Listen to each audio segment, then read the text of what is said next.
Hi everybody and welcome back to Ecophysiotherapy Presents Health, Wellness, and Lifestyle. My name is Madeline Golick and I'm a pelvic health physiotherapist and the owner of Ecophysiotherapy. And before I introduce my super wonderful guest that I'm super excited to chat with today, this is a pre-recorded video, but if you have questions, comments, please respond to us. We'll be available via chat, and all of our contact detail will be available at the end of the video and in the description. So without further ado, I would like to welcome Lindsay Whisen to the show. So welcome. Thank you very much for having me. Yeah, so I thought we would maybe start off with a very simple question, like tell us a little bit more about you. Absolutely.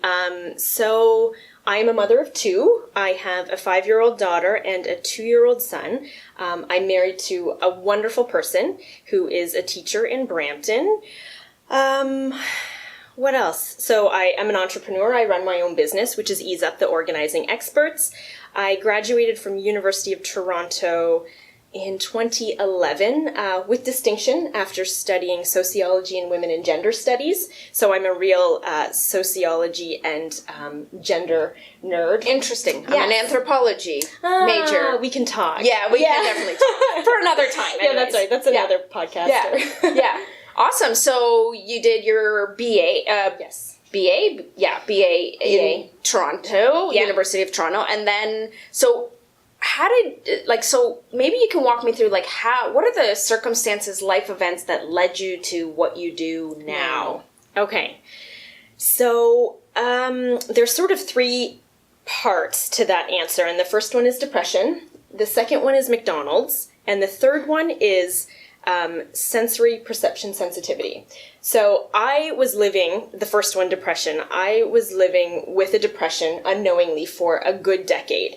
And as life was getting more and more difficult in my mind, my main coping mechanism that I invented for myself was to be highly organized in my physical world. Okay. So and I realized that there was a direct connection between how capable I felt and how well I felt and how easily I was able to meet the requirements of my life, like getting assignments done or going to my part-time jobs, blah, blah, blah. I stayed very organized. One of my first jobs was in high school, and it was at a McDonald's, and it introduced me to this idea of efficiency. And when I was in high school, there's lots of angst, there's lots of stress. I have this growing depression in me, but I went to work, and the culture was managed really well. It was my brother-in-law, actually, who managed it, so kudos to him. Yeah. But it wasn't stressful. Everything was exactly where it needed to be when I needed it, and there was this beautiful flow in whatever you were doing. And so I really just was sensitive to how great that felt and how fun it could be, and I just started doing my life like that, setting up my bedroom like that, or my clothes. And the third one is I've come to discover that I do have a sensory sensitivity thing. Okay. So bright lights are very bright. I get headaches from strong fragrances. Right. My parents think I'm crazy because I'm always like, the TV's too loud. Right. But it also makes me very sensitive to the physical surroundings. And so when something is inefficient, I notice it like somebody's got, a pin poking into me. Like it irritates me. And so I can really just focus in and be like, whoa, that's taking me too much time and it doesn't need to take me that much time. And I fix it. Okay. Yeah. So how did you get involved with the company? So you're right. Yeah. Tell me a little bit about that. Got it. History. Right. So, right out of high school, I was a dental assistant, and that led me to a fairly unhappy place. Over the course of 5 or 6 years, because nothing about who I am is assistant. Like, thanks guidance counselor, but you got it totally wrong. Oh, okay. Yes. So I went back to school, and the person who I'm now married to, my partner Graham, he said he was in teacher's college at the time. And so, of course, it was like, Linz, you'd be a great teacher. You're such a leader and blah, blah, blah. So I went to teacher's college. And when I graduated, there was minus 10,000 teaching jobs in Ontario. Oh, okay, yep. So perfect plan. I have this image of what my life's going to look like. And then there was no way I was even getting on a substitute teaching list. So over the course of my, 10 years before this, a few people told me, like, Lindsay, you should open up your own organizing business. Like, you're really good at this. And I was like, yeah, but that doesn't exist. And then the conversation ended because in my mind, Right. it wasn't even an option to me to think that I could build that. Like, it's just that thought was not accessible in my mind. I was inside a box. Yeah, here's the path that everybody travels down. There's no path this way. It's just a jungle filled in. Exactly. And, you're just like, oh, I just didn't even think that I could start moving things aside and creating this experience and this new thing. Totally. I was like, I need to apply to a program, get a piece of paper that says I'm qualified for that, and then that's the happy ending. But I think part of that is how we're being sometimes brought up in our educational system, where it's like, my parents, God bless them, go to school, get a degree, get a good job, be independent. But I think I saw this on a TED Talk or something that we're not really fostering the entrepreneurial children in the school system. Not when we went. For sure not when we went. And so that idea of going out on your own and the possibility of failure and not... taking. And that not being nurtured. Like, totally. Being told, it's okay to fail. It's okay to try. Oh, that's another conversation. Totally. Especially as a woman, you know, men have that struggle too, but I was not a risk taker, that was me. Classic Lindsay was just like, I follow the rules and I cross the street when the little white light says I cross the street. Yep. And I never thought that, this is a problem and I have the skills that can fix that problem. You'll be happy to know that my husband's a high school teacher and he's all like, entrepreneurs are the way of the future. Like, no one's going to have the steady 9 to 5. You need to find a problem. You need to solve it. So there's good stuff happening there. Absolutely. No, I agree. I mean, totally. I follow Peter Diamandis. I don't know if you know. He probably does. Yeah. So he's very much a visionary and all about, teaching kids to that entrepreneurial spirit and fostering that. That's a conversation for another day. So what I wanted to maybe find out, okay, so what, if you had to give yourself a title, a job title, what would that be? Like, organizing specialist? Right. Well, we're called Ease Up the Organizing Experts. A while back, I was trying to brand myself as the ease expert because we make life easier for people. I don't know if that'll catch on in the future, but I'm an organizing expert. But it's, when people think of organizing, they sort of think of like, anal retentive and perfectionist and like, I'm organized, when it's really not about that. Right. Being organized means being more at peace, which allows you to be more playful and be more flexible, more spontaneous, because you know where everything is and it's like, okay, let's do that with this, this, and this. So that actually, well, it wasn't the next question I'm going to ask, but since we're on that, so maybe you can answer for people listening is like, what are the benefits of getting tidy, getting organized? So this, I guess, also kind of ties in with some concepts of, with the book called The Life-Changing Magic of Tidying Up by Marie Kondo. I know she's a, best-selling author and lots of people have been reading that. So I'm just kind of wondering, how to kind of merge the two. Like, what are the benefits? Why would somebody want to get tidied or organized? So it's not for everybody. Some people want to order their pizza. And some people want to make the crust and the sauce by themselves. And some people can make their own pizza, and some people can't. So we're not for everyone, but we exist. Most of our clients are people who are suffering from a term I've coined myself, which I imagine it will take off in the future. But it's we relieve people from their clutter and disorganization-associated stress. I literally was tidying up inside my office because I'm trying to find something and I'm super frustrated that I can't find it. So I'm like tidying and it's like, I sit down and it's like 5 minutes later, it's like, how did this become such a mess? Right. No, and it links back to when I was depressed and my mind was very negative and it wanted to take me out, and I would organize to feel calm and to feel at ease. So when I was deciding, what do we call this business, it was agonizing because I would look at all of the other organizing companies in the market and they're all like, get organized 101. And I was like, it doesn't feel like it carries the power and the weight of what we actually deliver. Yeah. And I woke up one morning and I was like, ease. That's what we deliver. We deliver ease of living. And so I was like, ease up.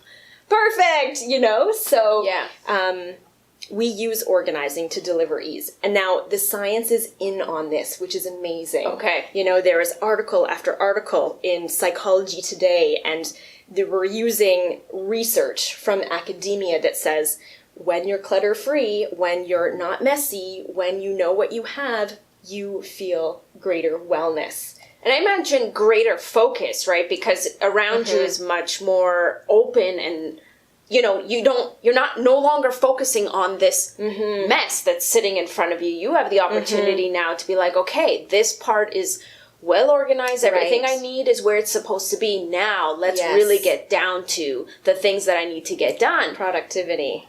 In some cases, I can imagine that clutter and untidiness could also be like a way to avoid.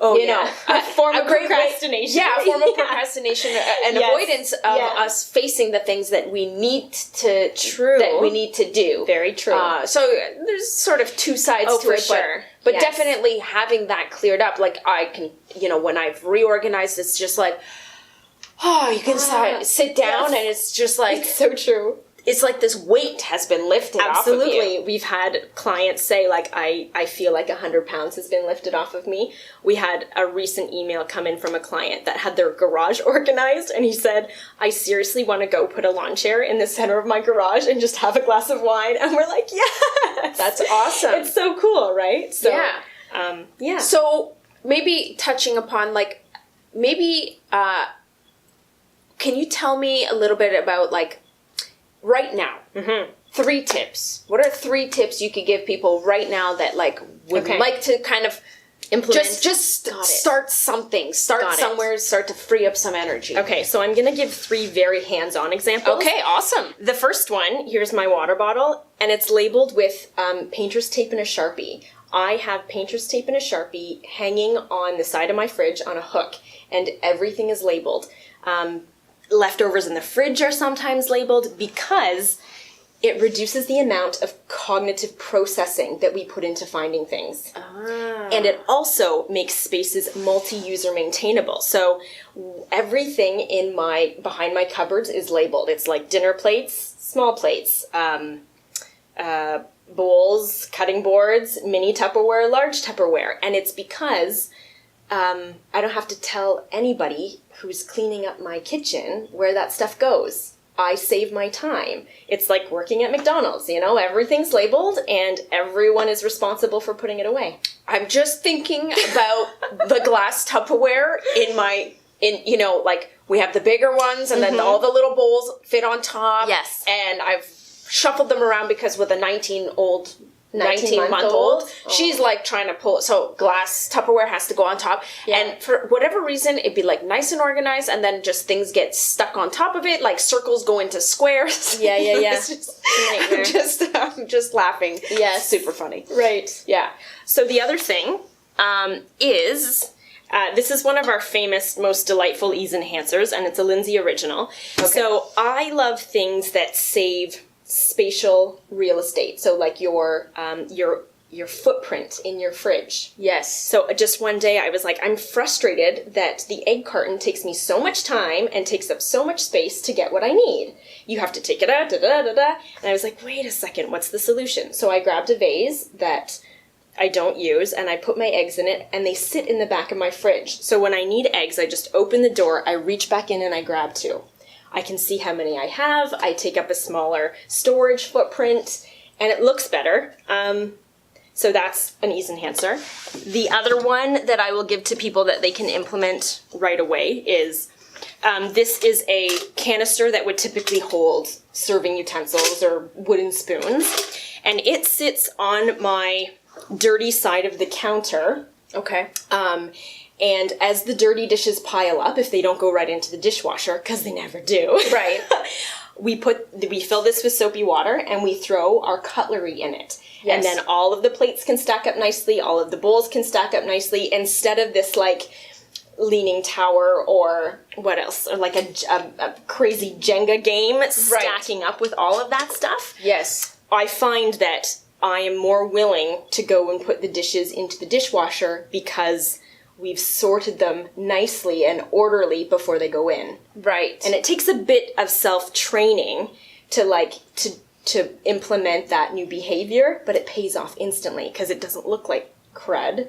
Yeah. And you get the job done faster. Absolutely. And you know, we I guess one of the benefits is if you are taking away the amount of thinking and thought process you have to do when putting things away or finding things, finding a place for those things, that frees up the mental energy for creativity, for productivity, for time to do other things and the energy to do those other things. Totally. I've realized, and starting to tell people that I don't think there is a way this business could exist with me being 35 and having 2 kids. I've been organized my whole life. So I've been saving time that has allowed me to read books about leadership and business and, work on myself, which allows me to be, to grow into this big entrepreneurial shell that I want to fill. Yeah. Because I'm the commander of my physical world. Yeah, absolutely. Yeah. So maybe can you think, and if you can't come up with 3, just whatever you come up with, but what are 3 things people shouldn't do when they're trying to get organized? 1, do not bite more off than you can handle. So when you're organizing, you necessarily have to take everything out and you need to sort like with like. The bigger chunk you bite off, the more you're unpacking, and it takes a lot of time to get through it. So start with the junk drawer. Start with something that you can see through to the end, because people will start and they'll get tired and then they'll be like, okay, well now it looks worse than it did when I started. So that's number 1. Start small and practice small. Number 2, don't do it alone. If you have a friend who needs help organizing, get her over to help you, or him, I don't want to be sexist, and vice versa, because you gotta keep the wheels going. And having that motivation, that somebody to encourage, like, we can get through this. Totally. Yeah. And the third thing would be, don't judge yourself and don't feel ashamed. Because holy cow, that is the hugest speed bump that is going to rock your boat and slow you down and keep you from making any progress. Like, we stare this in the face every single time. Okay. Can you maybe give me an example of what that would look like? Oh, sure. So women, not just women, our clients will actually approach a project themselves a number of times and be like, how did I even let it get this bad? This is so disgusting. I'm such an idiot. Like, what's wrong with me? Right. And the automatic negative self-talk. Totally. Yeah. And they just turn around and they compare themselves to other people who have these pristine houses that look like everything's staged. So you are not doing yourself a favor if you judge yourself and if you talk to yourself in terrible ways. You're not going to make progress. Yeah. And you're not going to enjoy the idea of tidying, or you're not going to reap the benefits of what that might feel like, because you turned it into this like tornado of self-hatred. Yeah, exactly. Yes. Okay. So not cool. Yes. What would you say is the number 1 reason people fail to stay organized? Okay. So this is because, so over the last 50 or 100 years, women have been joining the workforce more. We've been going to school, and so we've been outside of the home much more. Yes. At the same time, the need for organizing has gone up. We are busier. We have more things to do. Life is more multifaceted. We have like dozens of interests that we can do. We have dozens of commitments. And so women, because I know this from my academic work, women are historically the ones responsible for maintaining the home. Absolutely. And it's not like that for every couple, but like we're talking 51% easy. Yeah. You know, so women feel like it's my role and it falls on their shoulders and they have less time to do it.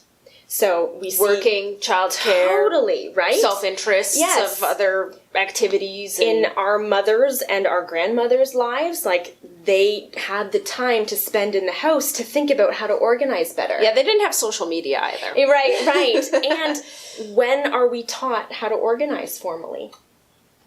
Like, it does not exist. It is not in school curriculum. It's, like, I picked it up because I was suffering from depression, and it became a necessity to me. But no one's taught it formally. So it's very interesting that in the last 50 or 100 years, the time to devote to this skill has gone down, the need for it has gone up, and there's a huge gap. Right. So the reason people are stuck in not doing it is very explainable. It's not their fault, but we respond to it with judgment. Right. Most people are just like, I suck, and that person's better at life than me. Right. When no, this is a product of our world becoming more and more specialized in all of the roles that we do, and organizing is now one of those things that needs an expert to get you to that McDonald's restaurant fast food type efficiency. Right. And it's not a skill that's necessarily being highlighted or taught. So, you know, you can't beat yourself up for not having that particular skill. So I'm assuming seeing this gap is what sort of made, and knowing that people need to get organized and something that you're doing. Yes. So that led you to creating this company, but you're not in it by yourself. No. Okay. No. So there is a small community of professional organizers. There's a Toronto chapter. There's a chapter out west. There's little pockets of this professional organization sort of everywhere, which every new organizer, when they stumble upon that website, they're like, this is a job? Like, this is something people do. Yes. But it's not very popular. It's not reached mainstream mass market yet. So what question am I answering? Well, I kind of looped back around to like how your company got started. Right. So I necessarily started going to these POC meetings, Professional Organizers of Canada, and I started meeting people in subcontracting for other organizers, and just saw a real potential. And I could intuitively sense that this is a powerful service, and I think it needs a powerful company. And everyone sort of is very panicky and frowns upon partnerships because they're highly risky, and you hear a couple nightmare stories and it's nope, stay small, stay safe. But I was like, no, the company that I see cannot be built with one person, you know? So I stumbled across, our paths crossed on purpose somehow. So I first partnered with my first partner, Pauline Duhart. And then her and I, we worked for a year and a half together and thought, you know what, we can support a third and use that power to leverage us even higher. And so we asked Jeff Orr to come on board. And so the three of us are a three-way, completely equal partnership because I value equity. Absolutely. And we're doing it. Yeah. Oh, that's totally wonderful. Kind of a loop around way, but I knew I was like, okay, we'll come back to it. Yes. I wanted to find out, what was one of your most challenging projects and how did you overcome it? Okay. So you're fully asking this question to hear about a nightmare organizing story. You know what? Actually, I want to kind of get some tips and advice for people who might be facing something challenging, and how you might navigate. Okay. It's more of like a how-to approach. What's your self-talk? Got it. I totally understand. So the most challenging project that I've been working on, it's not the on-site organizing sessions anymore. Like, I have navigated many a ship on many of a stormy sea, and I've got that stuff nailed, right? Building a business when I'm a first-generation university graduate that has no inherited network or no no business or leadership education. Like, honestly, when I started my business, I was like, I'll be successful. What I do is useful, and I'm a good person. Like, Believe me, I know exactly what you're talking about. Yeah. So that has been the biggest challenge in all of that. The organizing is easy.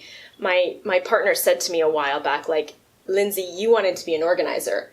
You're a CEO. And I'm like, oh, you're right. Like, for 75% of the time, I'm a CEO, not an organizer. Right. So to meet that challenge has been a whirlwind of self-learning, books, mentors, investments in my self-care, which I had to learn the hard way because I used to just be able to do everything, right? Yeah, of course. Just roll up your sleeves and keep going. Don't complain. Kids at home. I know. Activities, business. Yeah, I many nights up late, The day doesn't end when, well, like in my case, when the clinic closes, I'm not done. Yeah, you force it, right? Yeah. So as I get older, it's like, no, Linz, you can't force it anymore. You have to take time for you. You have to take time for your mental wellness. You need to go for a walk. I need to see my psychologist regularly. I'm a huge advocate for mental health maintenance. Absolutely. Because I was there once and I don't want to be there again. So it's a network of supportive health and wellness practitioners. Like, I see a chiropractor, a massage therapist, acupuncture. I think a ridiculous amount of the time, and so I clench my teeth and my face and my skull and my jaw is always like tight, so I have to go and get that tension removed. I would have never thought in a million years I'd have to see an acupuncturist. I feel all like woo-woo and downtown Toronto, but I have to take care of this so I can do the business development stuff. But I think that's applicable really to anything that somebody's facing in terms of a challenge, right? Yeah. Self-care. Yep. Self-directed learning. Yes. Trying to find teachers and resources that will help you try to navigate what the best direction is. Totally. And I believe, speaking to the entrepreneurs or the business owners out there, like, I don't think having a therapist or somebody to help you with your mental health is like a frowned upon thing, because as a business owner, you're facing a tremendous amount of stress. Oh yeah. Your whole life is invested. So there's a huge fear behind that.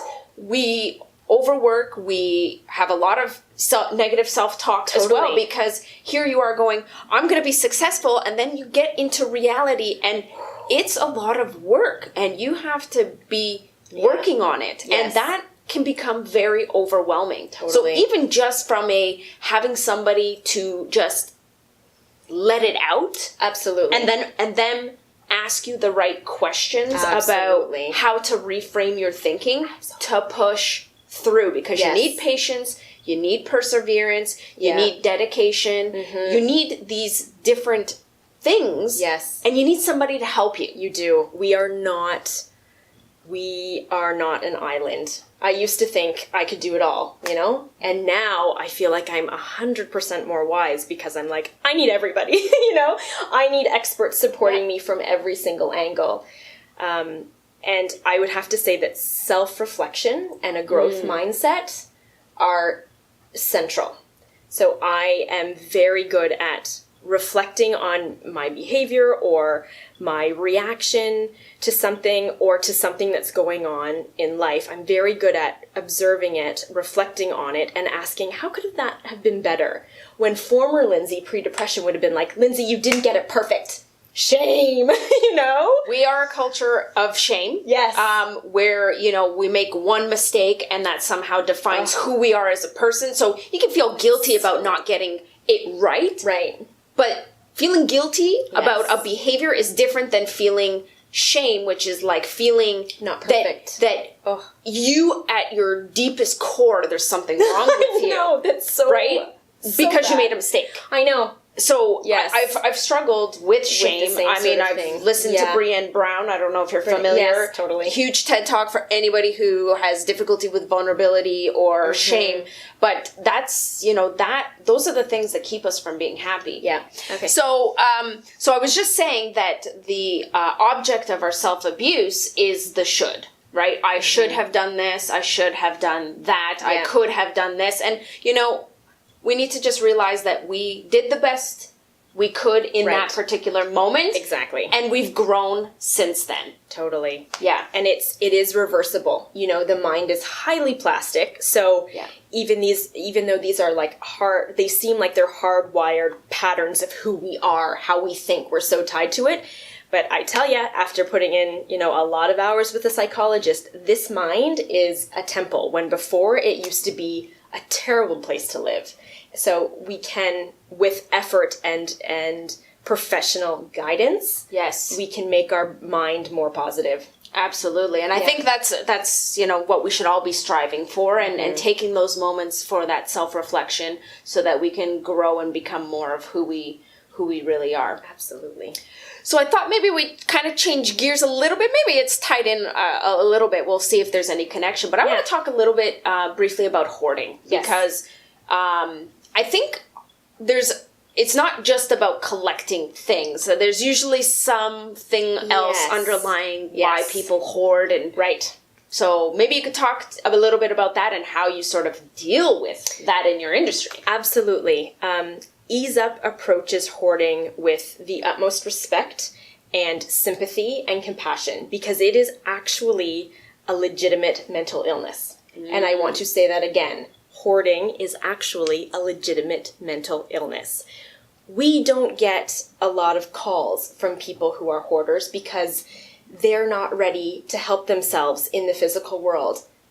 It's a mental illness. So the first line of defense is a psychologist or a psychiatrist, someone who can help change the way they think, which is perfect to mention after that question we just wrapped up. Yeah. So a lot of family members will call organizing companies and say, look, we have this situation with this family member, and really that's not the right way to approach the person suffering from hoarding. And it's too bad that we've sort of sensationalized the mental illness with a TV show called Hoarders. Now, I don't watch it. Yeah. I've not watched it, which is surprising. But there's no time when you're an entrepreneur.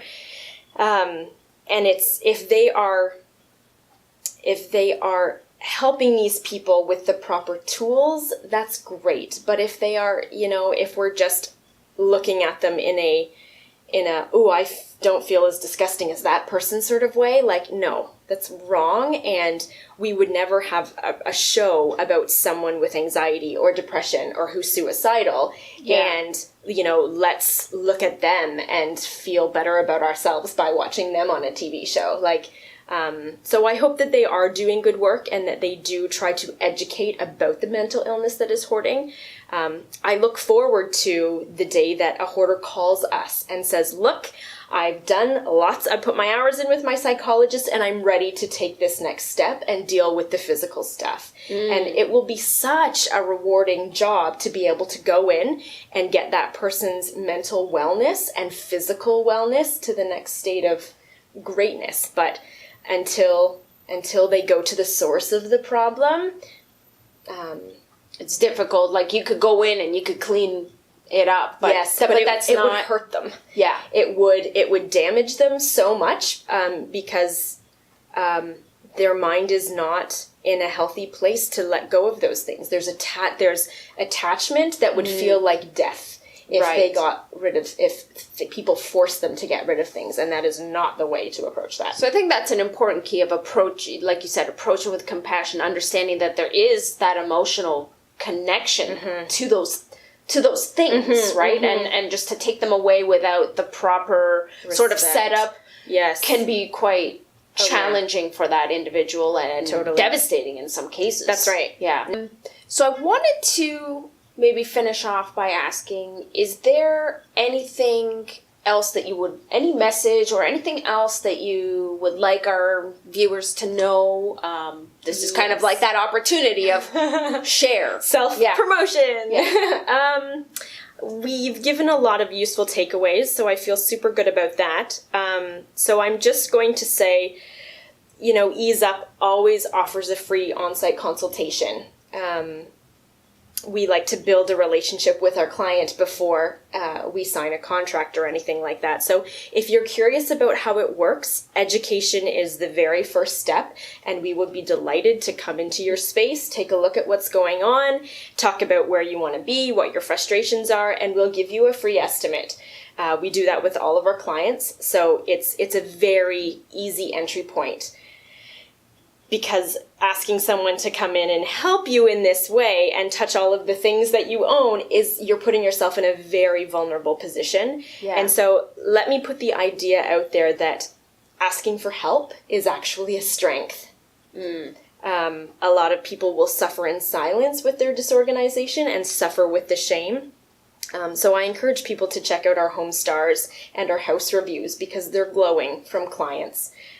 We've changed their lives, we've helped them quit smoking, we've allowed them to focus on making their lives better, and we provide a really great service in a really great way. Very proud of it. We've taken our time to cultivate it professionally, but in a heart-centered way, so it's very accessible.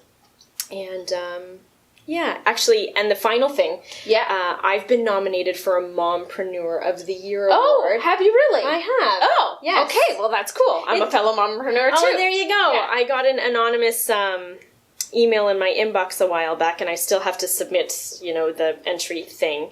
But it's a pretty nice pat on the back when I'm doing this thing that's so new, and it is invisible, sort of taken for granted, unpaid, historically women's work.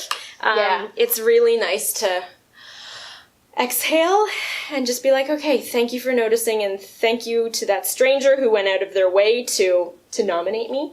And it's so nice to have that support because it can't do anything but help business. Yeah, that's great. I've had a really enjoyable time chatting, and hopefully our viewers have learned something useful, have enjoyed the conversation. We'll have Lindsay's contact details come up in the end and in the description. So if you have any questions, I'm sure she would be more than happy to answer. And Absolutely. Thanks for listening. So we'll see you guys next time. See ya. Bye.